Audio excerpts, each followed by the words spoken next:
Humanity was birthed from God, right? We all believe that God created human beings. That means God is a sinner. God has to be a sinner. So I attended a funeral some days ago. And in that funeral, I had a conversation with a lady. Now, she was carrying a baby, I think that should be 6 months or getting to 8 months old baby.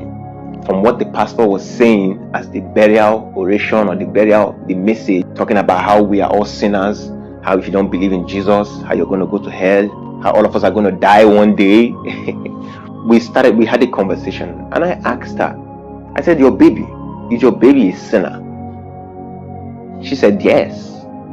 I said, what did the baby do? She said the baby didn't do anything, but she was conceived in sin. I was like, wow.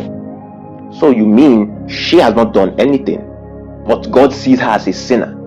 She said, yes. I said, so if she dies now, we don't pray for that. Where's she going? She's going to hell. She said, no, that's her own faith. That's why the parents use their faith to cover the children. And the bottom line is that she believes that her child was conceived in sin. I said, you yourself, uncle? She said, she too. She was in fact, she said, we are all conceived in sin. I said, no, I was not conceived in sin. Now, I don't blame her, because a lot of people are like that. A lot of people believe that they were conceived in sin. You know why? Because that's what they've been taught. You are conceived in sin is never traced to the beginning. I wondered whether this lady really knows what the meaning of conceive means. Like I say, she don't really know what to conceive mean. To conceive means to create, to bring forth, to birth. And when we talk about humanity was birthed from God, right? We all believe that God created human beings. When he said, let us make Adam, let us make man in our own image. So man became the express image. So man was birthed, humanity was birthed from God. And if you have been taught to believe that you were conceived in sin, that means God is a sinner.